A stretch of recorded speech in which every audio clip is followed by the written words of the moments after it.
Just because an idea is bad doesn't mean that it won't continue to get more and more oxygen and become more and more prevalent if it's politically advantageous or serves somebody's political interests. And we are seeing the very strong return of the idea of pushing for herd immunity when it comes to coronavirus in the United States from the Trump administration. Donald Trump has brought on a new, I guess he's calling him a coronavirus advisor. His name is Scott Atlas. Now, the guy is a doctor, but he's really more of a political figure than a medical figure because he is a neuroradiologist, which, as you might notice, does not have very much to do with infectious disease and pandemic science, but he is a part of the conservative think tank, the Hoover Institution, and he's increasingly talking about going in the direction of the Sweden model and even beyond into the herd immunity model. And there's a lot to talk about here. I want to make sure everybody understands why this is so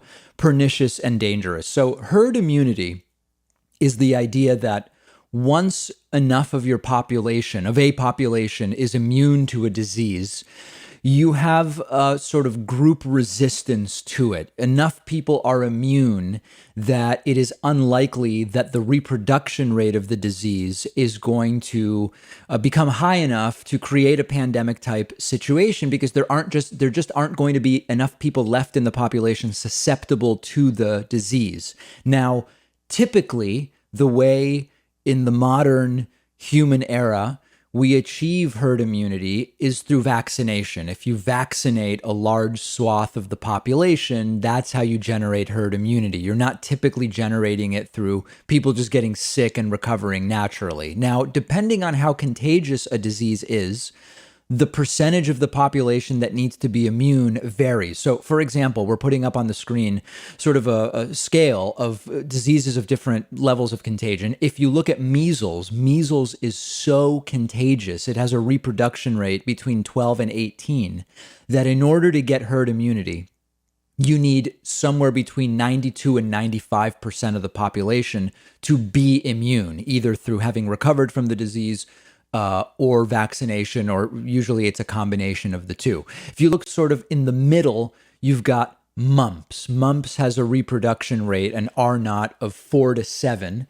So because it's less contagious than measles, you need somewhere between 75 and 86% of the population to be immune, to get herd immunity. And as you can see, if you're looking at this chart, coronavirus is estimated to have a reproduction rate of somewhere between 2 and 6, meaning that somewhere between 50 and 83% of the population need immunity for us to have what we would call herd immunity.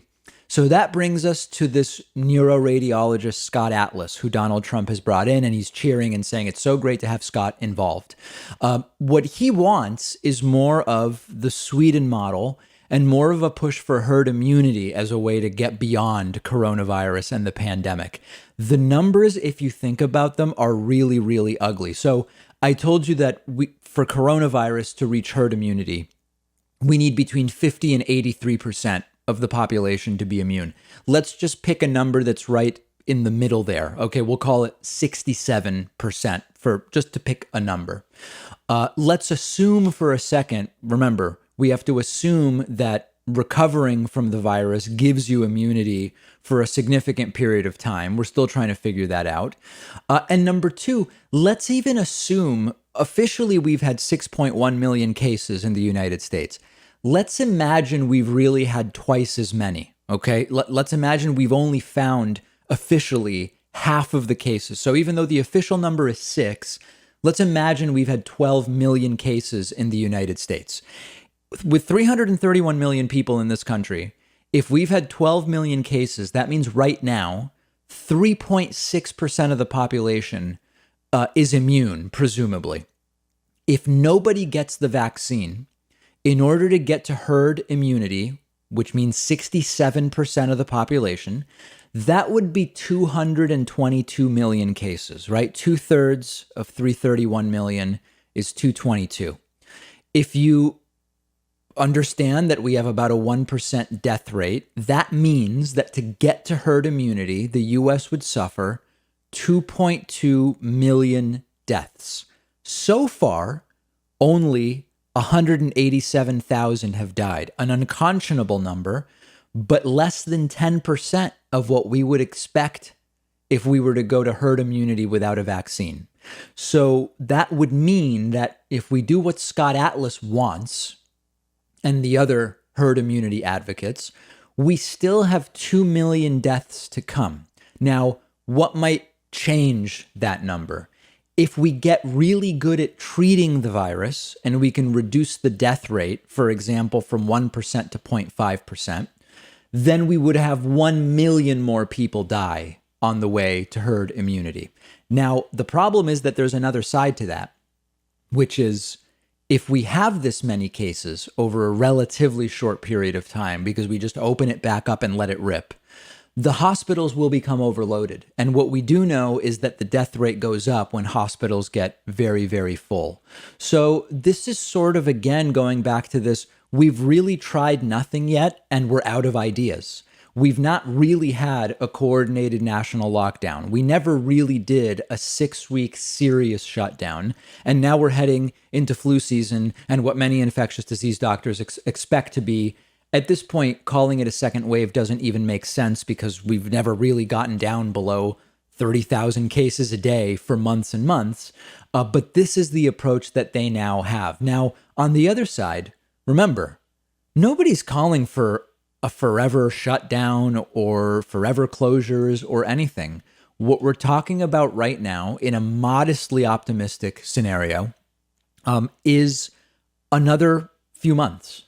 We expect some vaccine to be approved in the next couple of months. We expect it to start being available by the end of the year. We expect that it will be reasonably affected, and we expect that most of the population in the US who wants the vaccine, which is a whole other problem, is going to be able to get it by the start of the spring of 2021. That may change, but does nobody understand delayed gratification here? We are getting closer. And the approach that Donald Trump increasingly wants to take of pretending that this is basically in the rearview mirror while pushing for herd immunity through some of his followers and staff is a very dangerous idea. And the simple numbers explain why.